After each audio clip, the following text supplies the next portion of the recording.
There's 3 initiations into womanhood. Each have a specific archetype: the maiden, the mother, the crown. And I wanted this video to talk about the initiations, but before I talk about the initiations, I want to talk a little bit about the phases and what they look like, the responsibility of women in each phase. And I think it's important to know which phase you're in to have grace with yourself, but also to maximize what you are meant to learn in each phase of life, and to also be aware when we are transitioning and in that initiation into our next phase, because I think that is the parts of life that we feel the most confused and uncertain. And so with the maiden is the phase or the energy that we are born into. When we are born, we inherit our mother's nervous system. We inherit her beliefs. We inherit what she believes about the world. And so we navigate the world really through the lens of our mother. And when I speak about mother in terms of archetype, I'm not talking about a parental or biological role. It's more of a consciousness. But in this aspect, I am talking about our literal mother. Whatever consciousness she possessed is also what we inherit, because we also come through her womb, which is also a state of collective consciousness in a way, or at least the consciousness of our lineage. And so each woman carries legacy within her womb and within her energetic makeup, her mitochondria DNA. And so whenever we have kids, we pass that down. And if a woman never matures into her motherhood, as in from maiden to mother, us as women, when we are born as daughters, inherit that. We inherit kind of her arrested development in a lot of ways, which I also believe is why, in terms of matriarchy and the sovereignty of women, is kind of why we are in the position that we are in, because I do believe we have been experiencing generations of daughters. I wrote a Substack a while ago, like early or mid-June, about generations of daughters, and I speak about how we've been in a perpetual state of daughterhood.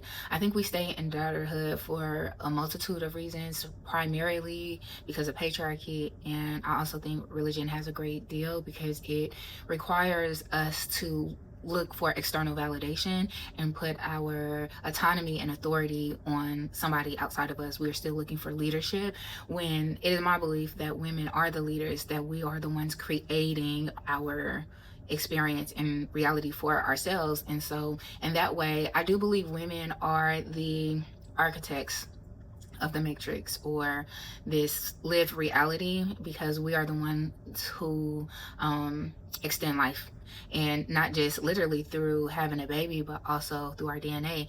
That legacy is built through women, that each time we have a baby, we are birthing generations ahead. When a girl child is born, she already has all the eggs she's ever going to have. And so her life, as she experiences it, also will affect all the children she's going to give birth to.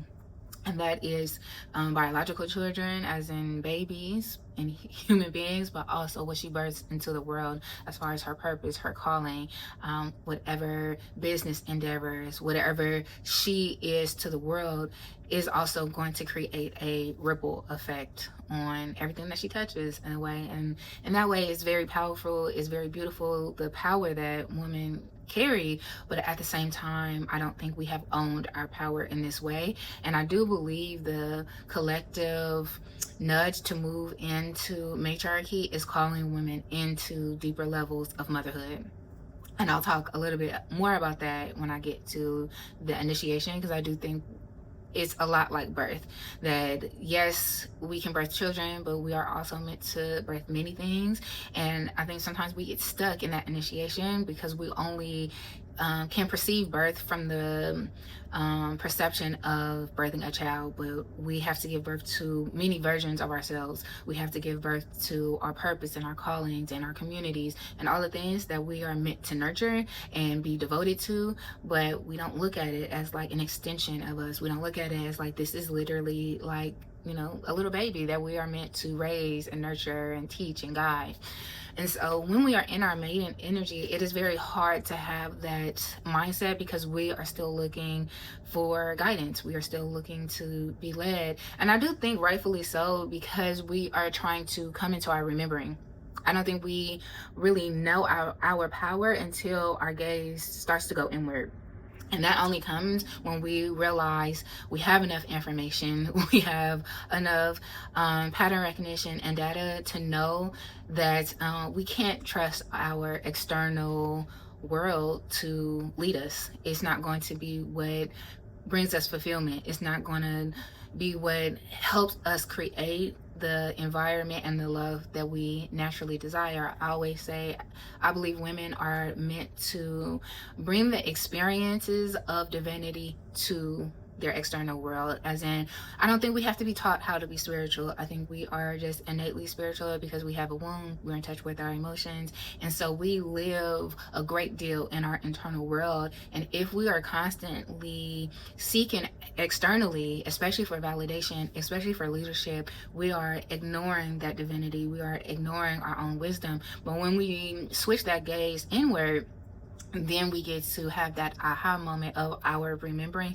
that, like, oh, this is who we are. And from there we get to bring that and channel that out into the world. And that's when I think women turn water into wine. Which brings me into the archetype of the mother. The mother is one who carries nuance. She has to be the bridge between the conscious and unconscious. And so she has to have a good relationship with her subconscious mind, because she is channeling, and this is how she creates. She's not creating and nourishing and making her environment beautiful and lovely just off of the strength of knowledge or because of studying her environment. She is making it beautiful out of a innate connection to herself and allowing her connection to herself to flow outwardly.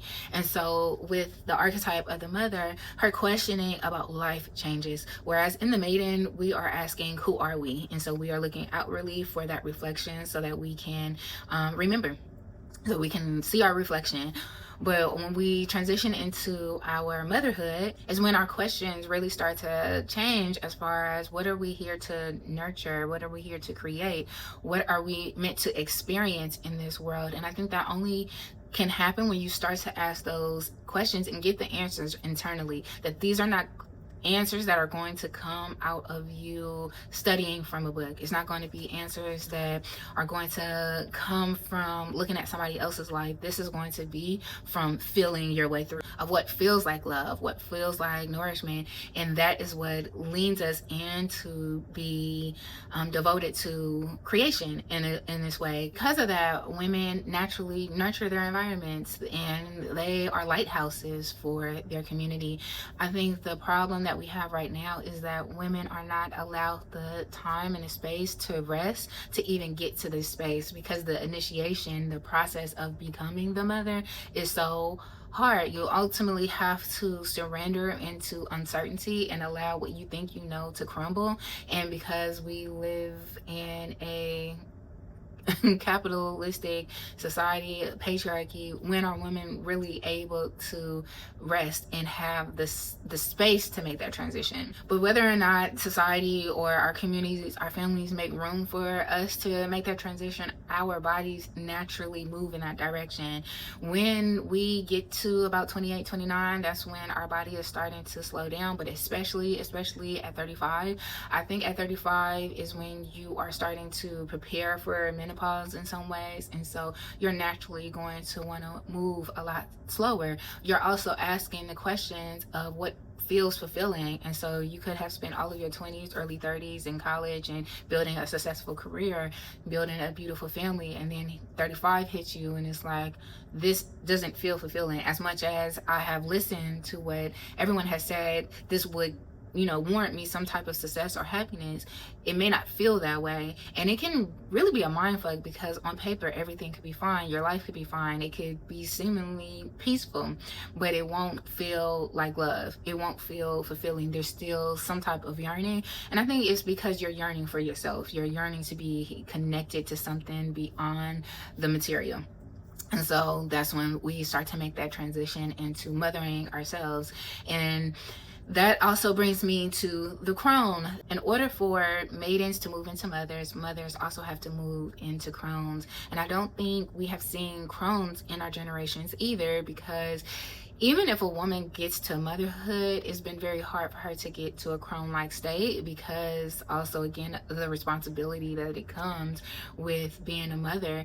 And a lot of the times we have to hold on to our roles a lot longer than it aligns with our body and aligns with the natural cycles of a woman. And so instead of, you get to menopause and you're moving into your Crohn's era or phase, you may not be at the age or the time period where you could retire. You may not be able to afford to retire.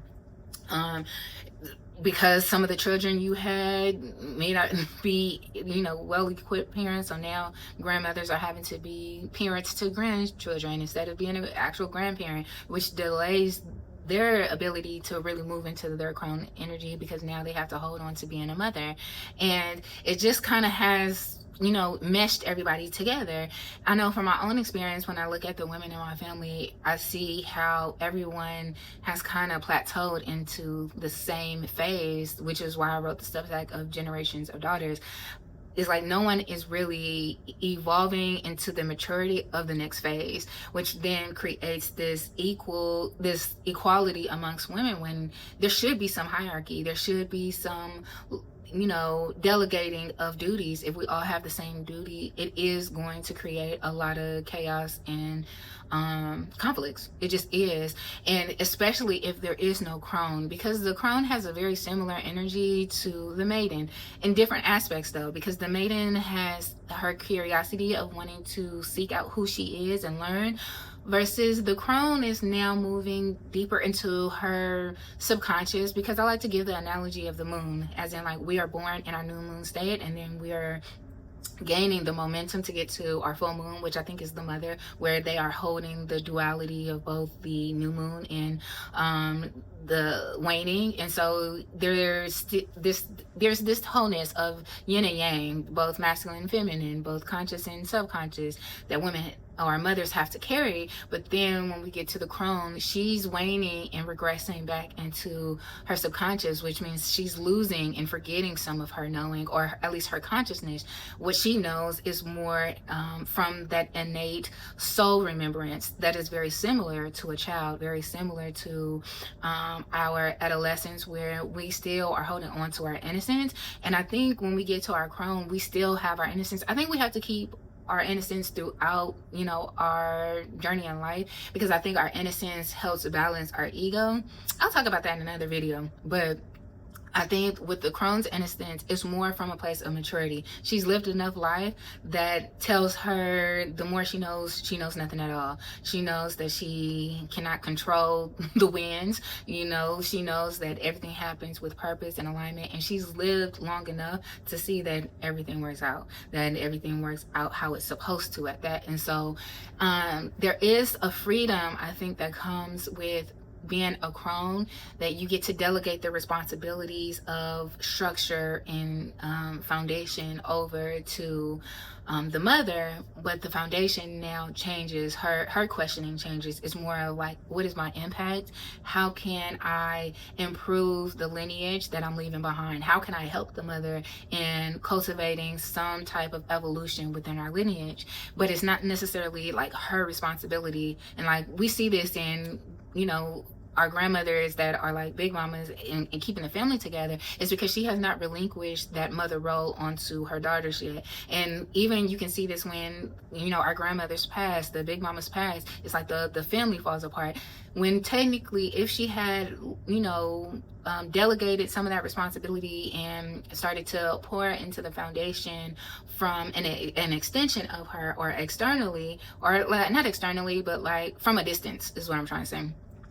it would not have derailed the family, so to speak, because she would have been preparing people for her departure in a way, at least energetically. And so I believe when our grandmothers pass and the family falls apart is because the family was holding on to her vitality and her life force instead of the mothers around them. And then when the crone passes away, that means the next wave of mothers should be transitioning into their crone state. But I'm looking at it from the lens of my own family. I don't believe the women, like, and not just my own family, I think a lot of millennials can attest to this. It's like the matriarchs of our family have like skipped a generation. That like now the matriarchs of families are in their like late 30s, early 40s, or in that range of 30s and 40s. There are no like matriarchs that are like 70, 80 years old, 60 even. And I do think it's purposeful, because we are evolving as a collective, not even just women. I think as a whole, humans' consciousness is evolving, which also means women are having to upgrade their ideologies and their psyches to prepare for this new consciousness, because it is going to affect the children that are being birthed now. And so I do think it needed to skip a generation, because their influence would, I think, taint what is being created in this new wave of consciousness that's coming in. So now that I've talked about the phases, I want to talk about the initiation.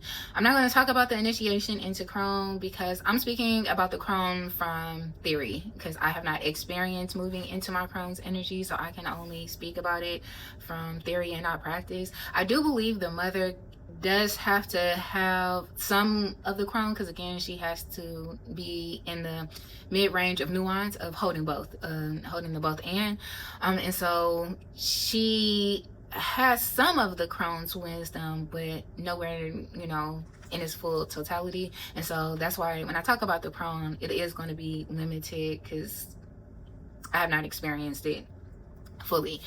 But I want to talk about the initiation between maiden and mother. Not so much the initiation into maiden, because we're just born into it, though I do think the process of being born and choosing your parents, which if y'all are interested, I'll do another video, because I believe children choose their parents, and I do think that has its own initiation process that happens before they even come earthside. But you know, that could be a totally different woo-woo type of video. But the initiation from maiden to mother, I believe, is birth. I think it's birth all the way around, because we have to literally be born. But maiden to mother, you are doing the birthing, and it's not always a child. Sometimes it is, because you know, literally children help us do the shadow work necessary to move into the mother archetype. But personally, I've been a parent since I was 17. I have not been in my mother archetype phase, I think, until probably like the last 5 years, to be honest. And so I don't think being a parent makes you into the maturity of the mother archetype, but birth itself and being a mother requires devotion. It requires the presence that is also needed and necessary, but I also think you can avoid it with being a mother or a parent as well. Versus, I do believe when we get well into our 30s, it is harder to avoid that initiation into motherhood. And so, like I said, you can birth a literal baby, you can birth the most authentic version of yourself, or you can birth your calling, your purpose, or business, which I do believe some women have to do all three. But at least one of those, there's no way around, because I do believe life's in a way that makes it impossible for you to avoid it. Now, I do believe, you know, some people never get to the point where they reach the maturity of the mother, but I also think it's like painfully obvious that they have some type of arrested development, and you can see the effects of that going forward and backward. They're like, if a woman never matures into her motherhood, it was because her mother never matured into her motherhood, and the woman behind her, as in her daughters, will never reach to that motherhood, because everybody is going to want to have an attachment to each other instead of a connection to each other, because I do believe it's very hard to have relationships of connection with women who are in these different phases. I think crone is different because they're wise enough to know what's happening and to hold grace and compassion for each person's journey, because they are just operating from like a sage-like wisdom. But I think from maiden to mother, it is very hard for those two to have relationships of connection, because the requirement is going to come in of the maiden, also the daughter, requiring the mother to protect, provide, nourish even. And so it's very hard to have an equally yoked relationship in that way.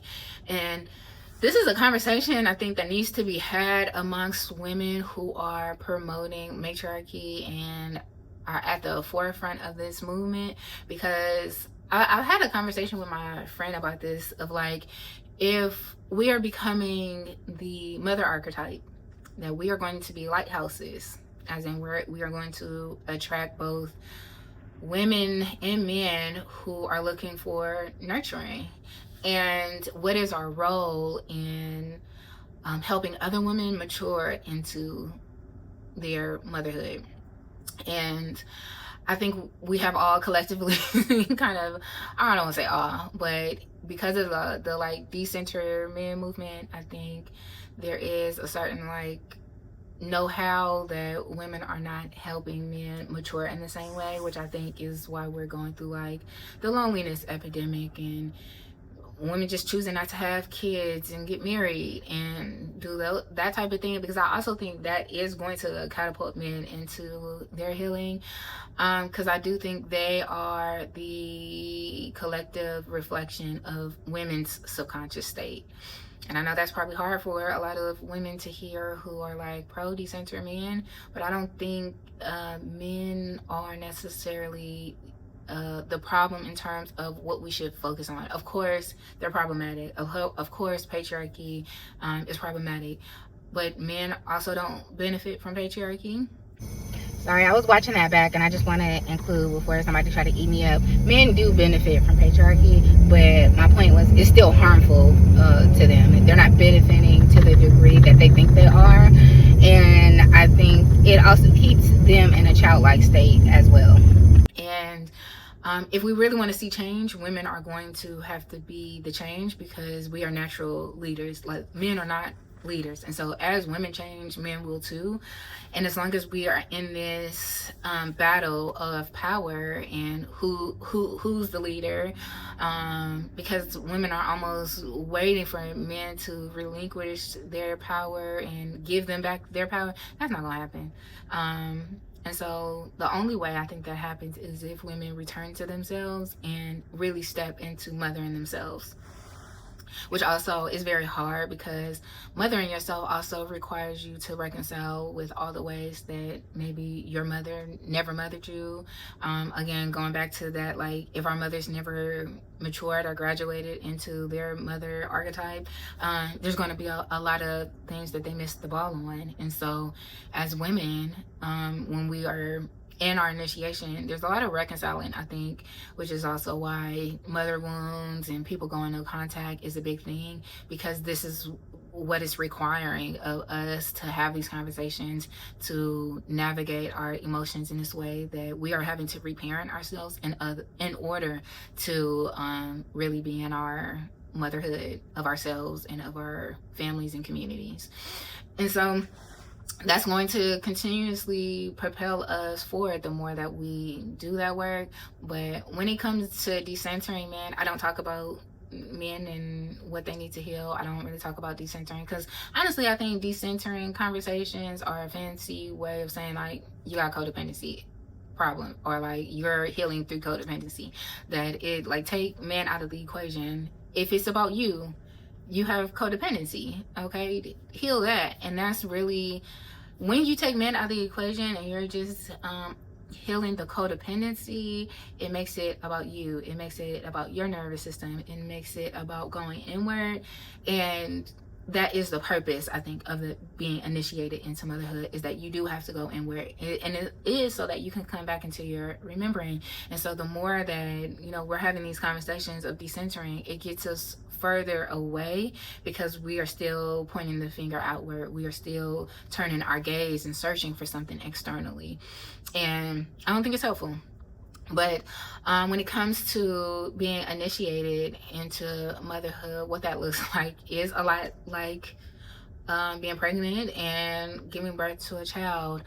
As a doula, I don't like to really focus on preparing your body and your mind for birth itself. Yes, it's helpful, but from a hypnobirthing perspective, I think approaching it from a nervous system standpoint, approaching it from a emotional regulation standpoint, and that's also going to be my standpoint when it comes to birthing anything, that do you have the nervous system to give birth to this thing, to channel this through? Because if you can't stay with your body, if you can't stay with your breath, if you can't process the emotions that are going to come up during birth, it will hinder you in some ways. And I think that's a lot of the reason why a lot of women don't necessarily fully move into their motherhood, is because they're teeter-tottering, because you may have done the internal work, but your nervous system is not prepared to really move forward, because you can't process your emotions. Because in birth, when you are birthing a baby, you got to think your cervix is opening, your hips are opening. Our hips is our place where we store our emotions. So as you dilate, as you're pushing this baby out, there's also tons of emotions being released in this process. And I think a lot of what keeps birth in a place of complications is because that's just too much all at once to have to process. And so I look at being a doula and helping women through their birthing process as in, what emotions do you have a difficult time processing, because those are going to be the things that make your labor more complicated or hard to be with, because that's what's going to come up. And personally, I think really focusing on emotional regulation and really being able to pinpoint what emotions do I have difficulty with, that I don't have a good relationship with, is also going to help you ahead of time in terms of pain level. This is my own personal opinion, that the levels of pain is the amount of density of the emotion that you are carrying. And so if in your pregnancy you're working through your emotions and you're building a better relationship with the difficult emotions you have processing, I do believe that can make labor a little easier. But the same goes for when we are birthing a new version of ourselves, when we are birthing a purpose or a calling. How much are we actually processing? Because throughout our maiden years, we have tons of shit that we have on backlog that at the time we did not have the capacity to maybe process. And again, because we inherit our mother's nervous system, we also inherit her coping mechanisms. And so if our mothers didn't know how to process and deal with grief or shame or fear, we too are going to have a hard time with those emotions. And so again, this is what keeps us in arrested development, because there's emotions that perhaps the women in our family haven't been able to process for generations. And so when we are moving into the next phase of life, those are also going to be the emotions that come up for, hey, this is something that we struggle with. We need to build a better relationship with it. And I always teach building a better relationship with your body, building a better relationship with certain emotions, because it's not so much that like, oh, I need to heal, I need to release this, I need to get through this or pass this. I think that ideology is still from the mind frame of maiden, because the maiden wants to get things done, the maiden wants to control, the maiden wants to be successful, because she wants validation, she wants her accolades, she wants to know she has done a good job, versus the mother knows connection, the mother knows relationship, that she knows, okay, I don't have a good relationship with shame or guilt or fear, I need to build a relationship with it, meaning I'm not going to be able to tackle this all at once. When shame comes up, I will process it to the best of my ability, and I will do what I can, and next time I'll try harder, or not harder, but next time I'll be more patient with myself, next time I'll leave more room for rest, and I will build my capacity with with this emotion. Not necessarily I gotta hurry up and get it done, I gotta go to therapy, I gotta do all these things. And it's easy to have that mind frame because now we are in the era and the space of technology where everybody is talking about healing and therapy and emotional regulation and somatic therapies and all of these different modalities of healing. But I always say, like, healing is not going to be an overnight fix. I don't care who you are, it's not an overnight fix. You cannot heal your nervous system in a year. Personally, I don't believe you can. I think it takes years to get to a regulated space. And it doesn't mean like you won't see progress in a year. That's not what I'm saying. But I do believe it takes a good maybe 2-3 years to get to a more thriving nervous system state.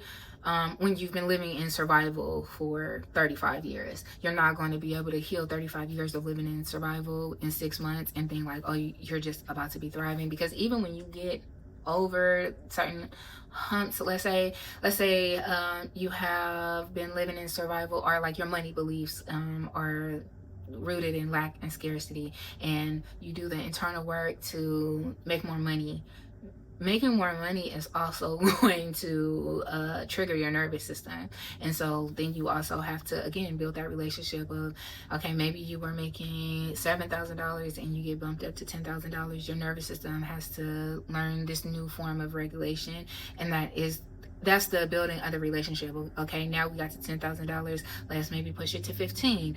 And again, your nervous system is going to be triggered, but then you're going to learn to regulate. Yes, it may be a little uncomfortable, but now you kind of know the process. And your body is also keeping the score on healing. I would say the body doesn't just keep the score on trauma and wounds. It also keeps the score on healing. As in, if it knows you got through and regulated and you recovered when you had that period of going from 7,000 to 10,000, it also knows what to do when you get to 15,000. I think when it becomes really uncertain and feels like chaos is when you make a large jump.